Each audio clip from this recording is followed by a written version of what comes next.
Hello दोस्तों, स्वागत है आप सभी का टू द पॉइंट के मॉडर्न इंडियन हिस्ट्री के सेशंस में। हमने ऑलरेडी 24 चैप्टर खत्म किए हुए हैं। हमने आखिरी चैप्टर में पोस्ट चौरी चौरा इंसिडेंट, यानी कि वो इंसिडेंट जिसके वजह से नॉन कोऑपरेशन मूवमेंट जो पैन इंडिया मूवमेंट चल रहा था, बापू ने चौरी चौरा इंसिडेंट के बाद उस नॉन कोऑपरेशन मूवमेंट को अब्रप्टली एंड किया हुआ था। हमने टाइमलाइन बहुत ही अच्छी तरीके से फॉलो की थी और हमारा टाइमलाइन 1920s तक आकर रुक गया था। आज के इस चैप्टर में हम उसी टाइमलाइन को फॉलो करेंगे और पोस्ट नॉन कोऑपरेशन मूवमेंट वो किस तरीके का स्टेलमेट था जिसने इंडियन नेशनल कांग्रेस और इंडियन इंडिपेंडेंस मूवमेंट में हॉल्ट लाया हुआ था। 1920s और 1930s के बीच किस तरीके के पॉलिटिकल डेवलपमेंट्स हुए, हम इसके बारे में जानेंगे। हम आज के इस लेसन में जानेंगे कि स्वराजिस्ट पार्टी किसकी थी और इसके कार्यकाल क्या थे, प्रो चेंजर्स और नो चेंजर्स क्या है, और इंडिपेंडेंस मूवमेंट किस हद तक 1920s और 1930s के बीच एक्टिव था। हम इन सभी चीज़ों के बारे में इस लेसन में बात करेंगे। तो आइए शुरू करते हैं। तो सबसे पहली चीज जो हमें जाननी है कि पोस्ट नॉन कोऑपरेशन मूवमेंट, यानी कि नॉन कोऑपरेशन मूवमेंट को अब्रप्टली एंड करने के बाद इन 1922 वो हिंदुस्तान के और हिंदुस्तान पॉलिटिक्स के हालात किस तरीके से। तो आइए इसके बारे में जानते हैं। Gandhiji's decision to suddenly withdraw non-cooperation movement left Congress with no other such program। दरअसल नॉन कोऑपरेशन मूवमेंट जो था वो अनप्लैंड मूवमेंट था। हालांकि हमने पिछले लेसन में नॉन कोऑपरेशन और खिलाफत मूवमेंट के लेसन में देखा कि इकोनॉमिक हार्डशिप्स जो थे वो बहुत ज़्यादा थे, खिलाफत मूवमेंट भी चल रहा था। हमने देखा कि किस तरीके से रिग्रेसिव रेवेन्यू पॉलिसीज ब्रिटिश के एक रीज़न थे, लेकिन ये सभी जो थे वो रीज़न थे। इसमें किसी भी तरीके का प्लानिंग नहीं किया गया था कि एक पैन इंडिया बेस्ड एक मास मूवमेंट को चलाया जाए। यही तो एक रीज़न था कि 1922 जब चौरी चौरा इंसिडेंट हुआ तो गांधी जी ने यह सोचा कि people were not yet ready to accept the ideals of ahimsa and satyagraha. तो बापू चाहते थे कि पहले लोगों में अहिंसा और सत्याग्रह के मार्ग का जो है विश्लेषण हो, उन्हें इसके बारे में सिखाया जाए और इसके बाद जो है इंडियन इंडिपेंडेंस मूवमेंट को आगे बढ़ाया जाए। तो पोस्ट नॉन कोऑपरेशन मूवमेंट कोई भी इस तरीके का मास मूवमेंट नहीं था। तो अगर सच में बताएं तो Indian national Congress was literally left with a void. There was a stalemate and no concrete mass movements nor mobilization of people took place। तो ज़्यादातर मास मोबिलाइजेशन और पीपल का जो हड़ताल या पिकेटिंग वगैरह चलते थे, जब मूवमेंट्स होते थे जैसे कि स्वदेशी मूवमेंट, वंदे मातरम मूवमेंट या फिर नॉन कोऑपरेशन मूवमेंट, इस तरीके का कोई मास मूवमेंट जो था वो देखने के लिए नहीं मिल रहा था in the time frame of 1920s and 1930s। The most stalwarts, either being in jail or with Bapu, were preoccupied with fighting social evils in society and fight against British was left for few time period। तो दरअसल हमने देखा पिछले lesson में कि जब Chauri Chaura incident हुआ तो बापू जो थे वो 5 दिन के फास्ट पर चले गए थे। उन्होंने अपने ऊपर एक पेनेंस लिया हुआ था। तो इसी कार्यकाल में जो थे बापू ने सोचा कि पहले समाज के सोशल इविल्स के साथ लड़ा जाए, बाद में ब्रिटिश के साथ लड़ सकते हैं। तो ज़्यादातर जो स्टालवर्ड्स उस वक्त थे, नेहरू, सरदार पटेल, मौलाना आज़ाद, ये सभी जेल में थे। तो जितने भी लोग बापू के साथ थे वो साबरमती के आश्रम में रहते थे। तो ज़्यादातर सोशल इविल्स वगैरह उस वक्त के जो पॉवर्टी थे, रेशियल डिस्क्रिमिनेशन था या फिर कास्ट सिस्टम जो हिंदुस्तान में था, उस तरीके के सोशल इविल्स में लड़ने में वो अभी अपनी अभिरुचि रख रहे थे। तो ज़्यादातर एक स्टेलमेट था इंडियन इंडिपेंडेंस मूवमेंट में। 1919 रिफॉर्म्स, तो आइए इसके बारे में देखते हैं। 1919 रिफॉर्म्स जिसे हम चेम्सफोर्ड मॉन्टेगू या फिर मॉन्टेगू चेम्सफोर्ड रिफॉर्म्स भी कहते हैं। As per the provision of Government of India Act 1919, there were elections to be held in India in 1923। दरअसल ये 1919 रिफॉर्म्स ही थे जिसमें रॉलेट एक्ट जो था वो इम्प्लीमेंट किया गया था, जिसके तहत जलियनवाला बाग का मैसेकर हुआ था। हमने पिछले लेसन में इसके बारे में पढ़ा हुआ है। तो मॉन्टेगू चेम्सफोर्ड रिफॉर्म्स में जो था एक प्रोमिनेंट प्रॉमिस की गई थी कि वो के लेजिस्लेटिव असेंबलीज चलाए जाएंगे 1923 में। लेकिन एक बात जो हमें इस टाइमलाइन में ध्यान रखनी है कि 1922 में नॉन कोऑपरेशन को हाल्ट करने के बाद बापू जो थे वो ज़्यादातर ब्रिटिशों के खिलाफ नहीं, सोसाइटी के सोशल इविल्स के खिलाफ लड़ रहे थे। तो कहीं ना कहीं ये एक गोल्डन अपॉर्चुनिटी थी कि 1923 के इलेक्शंस को लड़ा जाए, लेकिन बापू का इंटरेस्ट इसमें नहीं था। There was an impatient section of leaders in Congress whose expectations were wrapped up in the coming up elections। तो कई लोग चाहते थे कि जो उत्साह, जो उमंग जो थी 1920 में नॉन कोऑपरेशन मूवमेंट में आई थी, तो why can't we just encash it, क्योंकि अगर इलेक्शंस चलेंगे तो वन साइड जो थी वो इंडियन नेशनल कांग्रेस की विक्ट्री हो जाएगी। तो कई लोग जो थे कॉन्स्टिट्यूशनल मेजर्स में जो ध्यान रखते थे, उसमें भरोसा रखते थे, वो चाहते थे कि लेजिस्लेटिव असेंबलीज में हम जाएं, ये इलेक्शन जो 1923 में चलने वाले थे उसमें हम भाग लें। So they had to enter into legislatures and bring the change. तो वो इंटरनली चेंज को लाना चाहते थे रादर देन एक्सटर्नली। जो non cooperation movement, Vande Mataram movement या और भी जो इंडियन नेशनल मूवमेंट चले वो एक्सटर्नल थे, यानी कि बाहर से जो है हमारे फ्रीडम फाइटर्स हिंदुस्तान और हिंदुस्तान की पॉलिटिकल सिस्टम को बदलने की कोशिश कर रहे थे। लेकिन एक छोटा सा सेक्शन था जो चाहता था कि अंदर जाए, यानी कि लेजिस्लेचर ब्रिटिश एडमिनिस्ट्रेशन का ही एक हिस्सा बनकर अंदर से उसमें चेंज लाया जाए। It is here where the clash between the pro and the no changers come to the front. तो आपने देखा कि there was a section who wanted to change, यानी कि वो अंदर जाना चाहते थे लेजिस्लेटिव असेंबलीज के, ब्रिटिश एडमिनिस्ट्रेशन का एक हिस्सा बनकर अंदर से जो है इंडियन नेशनल कांग्रेस की मदद से वो ब्रिटिश राज को मिटाना देना चाहते थे। तो इन्हें प्रो चेंजर्स कहा जाता था, और वो जो सेक्शन जो ज़्यादातर इस तरीके के सोच में भरोसा नहीं रखने वाले थे उन्हें नो चेंजर्स कहा जाता था। तो आइए देखते हैं कि दरअसल ये प्रो चेंजर्स और नो चेंजर्स का मुद्दा जो है वो कहाँ तक चलता है इंडियन नेशनल मूवमेंट में।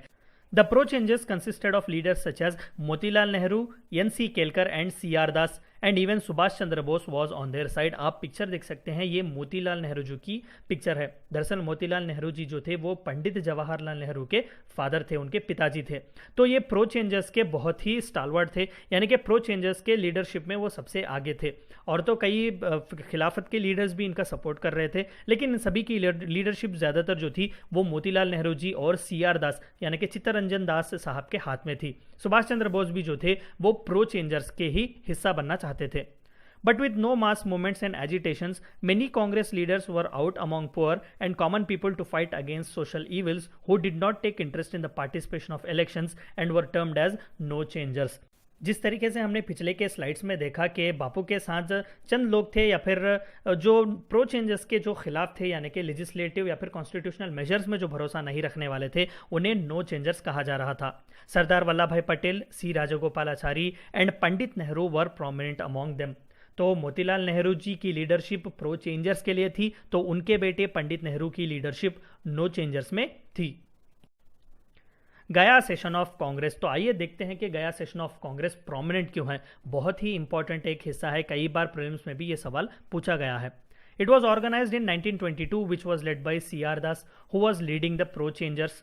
The no changers leaders were C Rajagopalachari. तो प्रो चेंजर्स के लीडर्स हालांकि मोतीलाल नेहरू तो थे, लेकिन उनका नेतृत्व चित्तरंजन दास कर रहे थे, और नो चेंजर्स का लीडरशिप सी राजगोपालचारी यानी कि सी राजाजी कर रहे थे। The outcome of this session was that once again leaders got divided. तो आपको समझ में आई होगी बात कि गया सेशन ऑफ कांग्रेस इतना इंपॉर्टेंट क्यों है। 1907 में सूरत स्प्लिट अगर प्रोमिनेंट है तो 1922 में गया सेशन भी उतना ही प्रोमिनेंट है, क्योंकि this was the year and this was the session of INC where the pro changers and no changers got divided. C.R. Das resigned from the presidency of the Congress and along with Motilal Nehru, N.C. Kelkar launched their own political outfit called Congress Khilafat Swaraj Party or simply the Swaraj Party. तो देखिए Swaraj party का establishment यहाँ पर होता है, बहुत ही important है from the prelims point of perspective. तो स्वराज पार्टी के एस्टैब्लिशमेंट में जो थे मोतीलाल नेहरू, एन.सी. केलकर और C.R. दास का बहुत बड़ा हाथ था. तो इट वॉज हैपेंड आफ्टर 1922 गया सेशन. तो कई खिलाफत के लीडर्स भी इन्हें सपोर्ट किए, तो कांग्रेस खिलाफत स्वराज पार्टी स्थापित की गई थी. In the elections, they got elected in councils, and one among them, Vittal Bhai Patel, became the president at the Legislative Assembly, Central Legislative Assembly. दरअसल इन्होंने बहुत अच्छा परफॉर्मेंस दिया था 1923 के लेजिस्लेटिव असेंबलीज में, जो 1919 यानी कि मोंटेगू चेम्सफोर्ड रिफॉर्म्स में जो प्रॉमिस किया गया था, उस इलेक्शंस में मोतीलाल नेहरू और चित्तरंजन दास जो थे वो बहुत ही सक्सेसफुल थे. The failed experiment. तो किस लिए स्वराज पार्टी को जो है या फिर पोस्ट नॉन कोऑपरेशन यानी कि 1920s 1930s के टाइम फ्रेम को एक फेल्ड एक्सपेरिमेंट की तरह क्यों देखा जाता है? They could not bring any change except making a noise in the parliament. However one work was notable. हम इसके बारे में आगे के स्लाइड में बात करेंगे, जो मुद्दीमान कमेटी है उसके बारे में. तो दरअसल प्रो चेंजर्स जो थे वो ब्रिटिश एडमिनिस्ट्रेशन का, ब्रिटिश लेजिस्लेशन का हिस्सा बनकर अंदर से जो थे वो इंडियन पॉलिटी को बदलना चाहते थे, लेकिन दे फेल्ड. सिवाय पार्लियामेंट में एक नॉइज बन के रहने के बजाय वो और कुछ नहीं कर सके. On 5th February 1924, Gandhi was released from jail due to health problems, who favored the no changers but wanted to stop a disastrous repeat of Surat split of 1907. तो बापू ये बेहतर जानते थे कि सूरत स्प्लिट कितना हार्मफुल था इंडियन नेशनल कांग्रेस की unity को। तो इमीडिएटली जब वो जेल से रिहा हो गए तो उन्हें पता चला कि there was this issue going on, कि there was a tussle between no changers and pro changers. So he wanted conciliation, and in November that year he brought the strife between no changers and Swarajists to an end. तो बापू को बिल्कुल पता था कि अगर freedom चाहिए तो it is only through unity.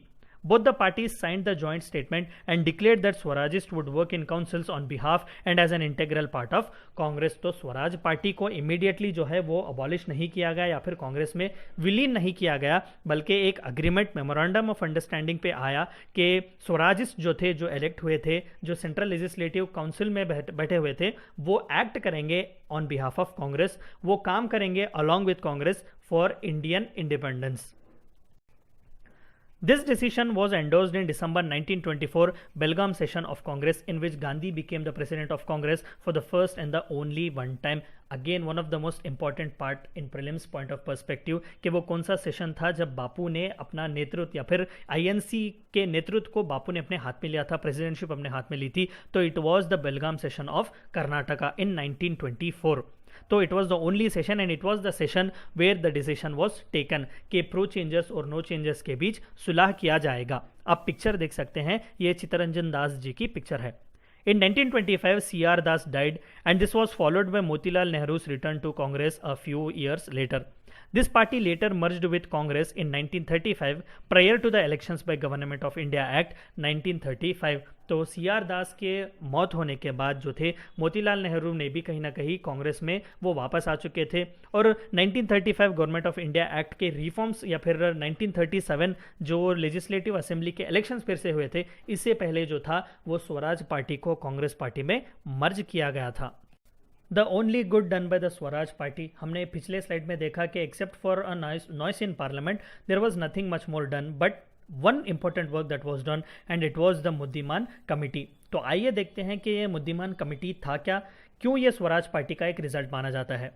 Also called as the Reforms Enquiry Committee 1924 was a committee led by Sir Alexander Muddiman. बिल्कुल, this committee would aid in investigating the Dayarchi issue on the Constitution as set up in 1921 under the Indian Councils Act of 1919. दरअसल इससे पहले कि हम आगे बढ़े, डयार्ची जो था वो एक सिस्टम था ऑफ ड्यूअल गवर्नमेंट, जहां पर बाइकैमरलिज्म तो होता था लेकिन दो अलग सेट ऑफ एडमिनिस्ट्रेटर्स होते थे, एक डी फैक्टो एंड एक डी ज्योर। तमाम सब्जेक्ट्स को भी डिवाइड किया जाता था ट्रांसफर्ड और रिजर्व सब्जेक्ट के नाम पर, लेकिन आखिरकार रेसिडुअरी डिसीजन मेकिंग पावर जो होता था वो गवर्नर जनरल के हाथ में दिया जाता था। तो कहीं ना कहीं इसी डयार्ची के इशू को लेकर legislative assemblies, provincial legislative assembly और सेंट्रल लेजिस्लेटिव असेंबली जो थी वो इसकी निंदा कर रही थी, क्योंकि आप जो थे कहना तो चाहते हैं कि लेजिस्लेटिव असेंबलीज आर पावरफुल, लेकिन गवर्नर जनरल या वायसरॉय जो था अपना वीटो इस्तेमाल करते थे हर बार किसी भी इंपॉर्टेंट रिफॉर्म या फिर किसी भी इंपॉर्टेंट लॉ को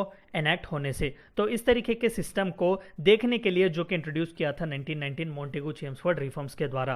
तो मुद्दीमान कमेटी बहुत ही इंपॉर्टेंट है even prelims point of perspective, क्योंकि it was this committee which was formed indeed to look at this dyarchy issue.